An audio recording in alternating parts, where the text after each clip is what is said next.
Orang yang mengendalikan benua Changsuan sekarang adalah saudara perempuanku yang baik. Aku kembali dari surga kedua hanya setelah mengetahui bahwa benua Changsuan sedang dalam masalah. Awalnya aku berencana untuk menyelesaikan urusan dengan kota Feihu, tapi aku tidak menyangka akan bertemu dengan kalian. Sekarang saudara perempuanku telah memberitahuku melalui telepati bahwa seseorang telah mulai secara paksa mengendalikan benua Changsuan. Mo Qingyun dan Chen Ping mengatakan semuanya dengan jujur. Karena Chen Ping telah membawanya ke menara penekan setan, Mo Qingyun tidak akan lagi memperlakukan Chen Ping sebagai orang luar. Jadi dia tidak lagi waspada terhadap Chen Ping. Seharusnya itu orang dari Istana ke-8.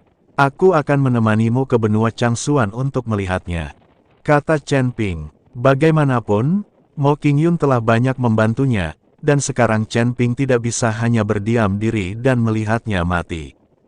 Dia juga ingin pergi ke wilayah manusia untuk melihat apakah dia bisa bertemu Suyuki. Kakak, aku ikut denganmu. Sang Dewa Gila tiba-tiba muncul dan berkata, sebaiknya kau tetap di kota Badak. Kau berasal dari suku binatang, jadi tidak cocok bagimu untuk pergi ke tempat di mana ras manusia berada. Tuan Hu, ikutlah denganku. Dia manusia, Chen Ping berkata kepada Hu Mazi. Apakah aku masih harus berlarian denganmu? Kau hampir membunuhku kali ini. Jika aku pergi bersamamu, apa yang akan terjadi pada kedua anak ayamku? Hu Mazi enggan. Ya, bawa saja mereka. Kedua wanita itu juga manusia. Sudah tepat untuk membawa mereka ke benua Changsuan agar mereka bisa kembali ke kehidupan normal. Kata Chen Ping, tidak mungkin bagi dua wanita berada di Rhino City, tidak melakukan apapun dan menunggu Hu Mazi melakukannya setiap hari. Tidak apa-apa, Hu Mazi mengangguk ketika mendengarnya. Chen Ping tidak berkata apa-apa lagi, dia hanya mengucapkan selamat tinggal kepada Godfly dan pergi. Dia tidak mengikuti Bai Yi dan mengatakan bahwa, bagaimanapun juga, Bai Yi masih sedih.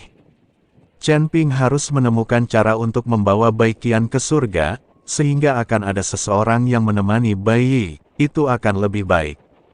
Chen Ping dan anak buahnya langsung menuju benua Changsuan, membawa serta Guru Huo. Jika penghancuran benua Changsuan benar-benar merupakan pekerjaan Istana ke-8, maka gunakanlah Master Huo untuk mengancam Huo Zhao.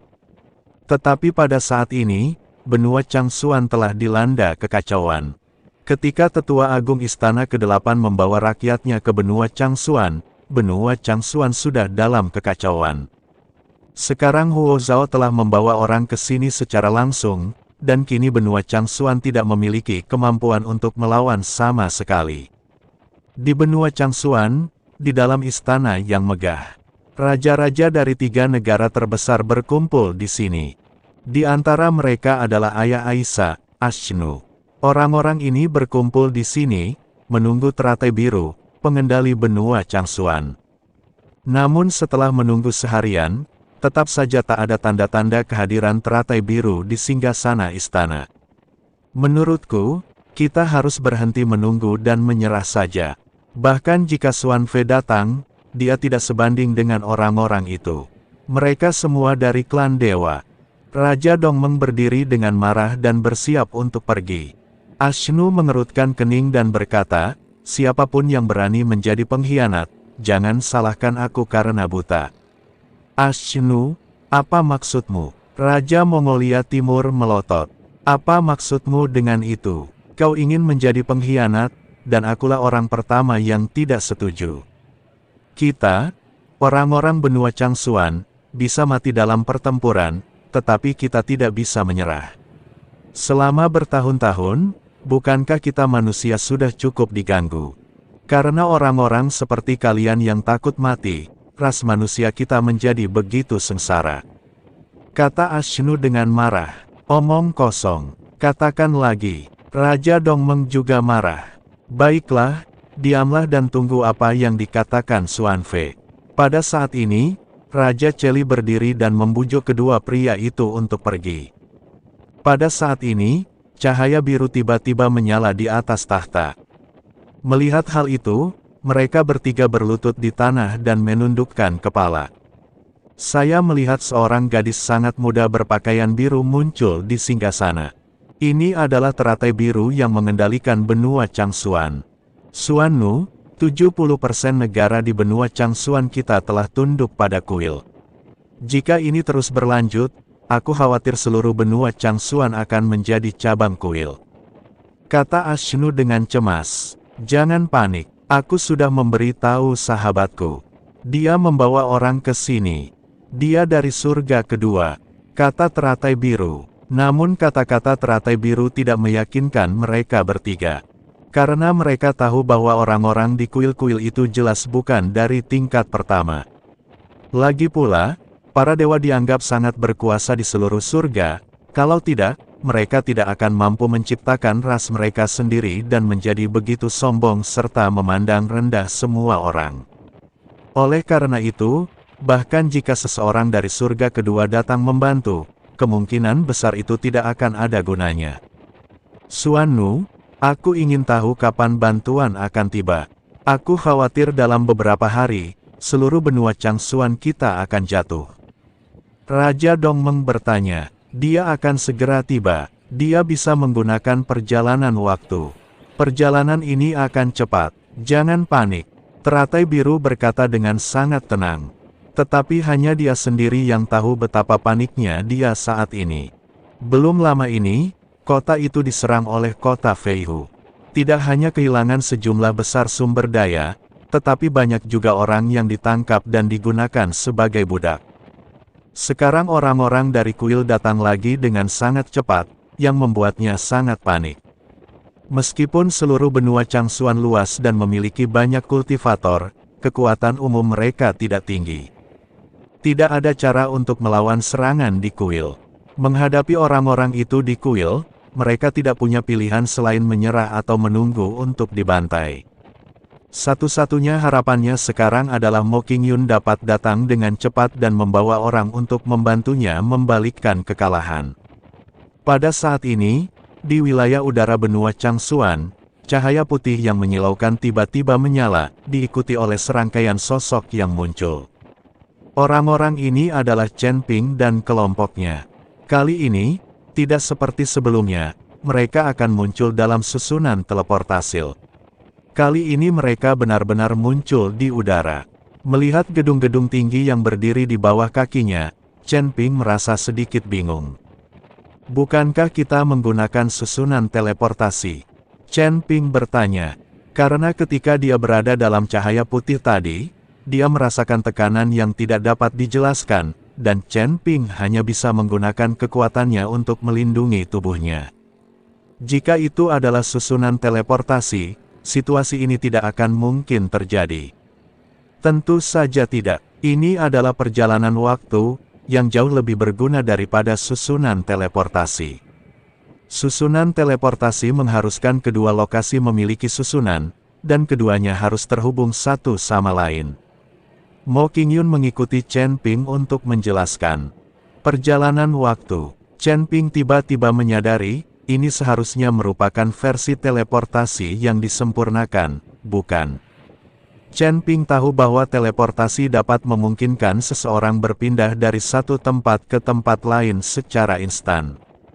Tetapi jarak teleportasi biasanya sangat pendek. Perjalanan waktu dan ruang seperti ini dapat melibatkan jarak puluhan ribu atau bahkan ratusan ribu mil. Saya rasa begitu. Mo Qingyun mengangguk, lalu menukik ke bawah. Begitu mereka mendarat di tanah, mereka ditatap oleh seorang pria dengan tatapan waspada. Siapa kamu? Pria itu sangat waspada. Apakah ini benua Changsuan? Mo Qingyun bertanya.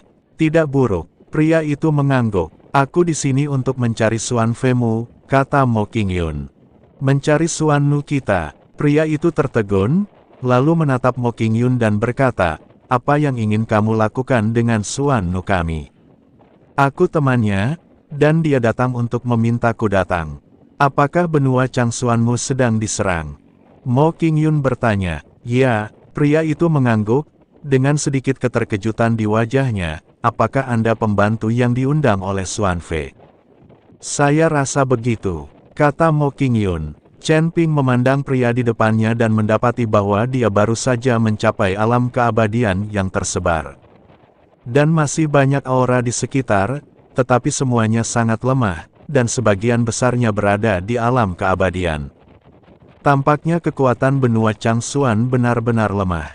Apakah karena manusia lebih sulit mengamalkannya dibandingkan dengan para setan atau binatang? Lelaki itu berkata dengan gembira, "Di mana orang-orangmu? Di mana mereka?" "Hanya sedikit dari kita," kata Mo Qingyun. Pria itu tertegun, lalu senyum di wajahnya menghilang. "Apa gunanya kalian? Sekarang 70% benua Changsuan telah jatuh. Kalian tidak berguna.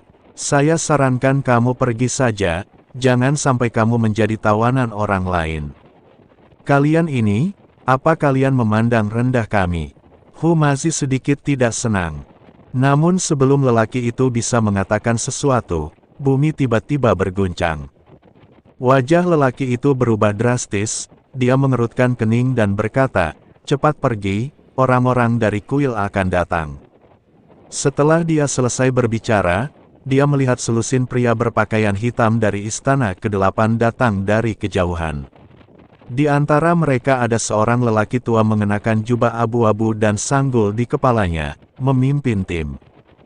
Hanya selusin orang ini saja yang membuat kehampaan di sekitarnya bergetar, dan tekanan yang mengerikan itu luar biasa. Tak lama kemudian, teriakan terdengar di mana-mana. Banyak orang terjatuh ke tanah dan kesulitan bernafas. Melihat ini, Chen Ping langsung memanggil pedang pembunuh naga dan aura pedang yang mengerikan pun muncul. Lalu dia mengayunkannya pelan, dan tekanan mengerikan itu pun lenyap seketika. Semua orang merasakan dada mereka rileks dan mereka semua bangkit dari tanah. Pada saat ini, pria itu menatap Chen Ping dengan mata penuh keterkejutan dan kebingungan. Karena dia menemukan bahwa Chen Ping hanya berada di tingkat pertama alam abadi longgar, setingkat dengan dirinya, tetapi dia mampu dengan mudah menerobos tekanan yang mengerikan ini. Orang tua berjubah abu-abu itu juga sedikit tertegun, dan segera datang di depan Chen Ping dan yang lainnya.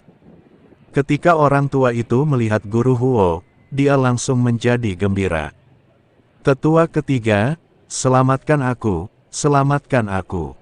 Ketika guru Huo melihat orang tua itu, dia langsung berteriak, "Lepaskan pangeran kami dan aku akan mengampuni nyawamu." Tetua ketiga berteriak dengan marah. Lelaki itu tadi tertegun. Dia tidak menyangka bahwa di antara Chen Ping dan kelompoknya, sebenarnya ada seorang pangeran dari kuil. Saat ini, puluhan ribu orang telah berkumpul di sekitar Chen Ping dan kelompoknya. Berhadapan dengan belasan pria berpakaian hitam dari 8 istana, tak satu pun dari puluhan ribu. Kultivator manusia berani melangkah maju, wajah mereka masing-masing menampakkan ekspresi ketakutan. Melihat ini, Chen Ping mendesah tak berdaya. Kapan ras manusia menjadi begitu lemah dan tidak kompeten? Dengan jumlah kalian sebanyak itu, apakah kalian takut pada selusin dari mereka? Chen Ping bertanya pada pria itu. "Kita tidak cukup kuat, dan itu tidak bisa dikompensasi dengan jumlah." Pria itu berkata tanpa daya. "Jadi apa yang akan kamu lakukan?" Chen Ping ingin melihat apa yang dipikirkan orang-orang di benua Changsuan. "Jika layak diselamatkan, maka kami dapat membantu. Jika mereka semua pengecut, Chen Ping tidak ingin membuang-buang waktunya. Apalagi yang bisa kita lakukan? Menyerah atau bertarung sampai mati? Tapi kami tidak akan menyerah. Sekalipun kami tidak bisa mengalahkan mereka, kami akan tetap menyeka ingus mereka. Kamu bukan dari benua Changsuan, jadi sebaiknya kamu segera pergi. Aku akan membawa orang-orang ke tempat pembuangan sekarang juga dan membuat mereka jijik sampai mati." Pria itu berkata kepada Chen Ping, "Apakah begini caramu melawan?" Chen Ping tertawa. "Apa yang harus saya lakukan?" Pria itu tidak berdaya. "Berhentilah mengomel padaku dan segera bebaskan pangeran kita. Apa kau tidak mendengarku?" Melihat Chen Ping mengabaikannya, tetua ketiga berteriak lagi. "Kau benar-benar menyebalkan. Chen Ping akhirnya menatap tetua ketiga dan tiba-tiba mengayunkan pedang pembunuh naga di tangannya. Sinar pedang yang tajam menyambar bagaikan meteor. Wilayah udara di sekitarnya tampak terkompresi dalam sekejap, dan semua orang hampir berhenti seketika, membuatnya sulit untuk bergerak. Ketiga tetua itu terbelalak lebar, wajah mereka penuh ketidakpercayaan. Dia menyaksikan dengan tak berdaya ketika cahaya pedang menebas lehernya. Kepalanya terangkat tinggi, dan dia bahkan dapat melihat tubuh tanpa kepalanya jatuh langsung ke tanah. Kepalanya terangkat ke udara, masih berkedip, tetapi kesadarannya belum hilang.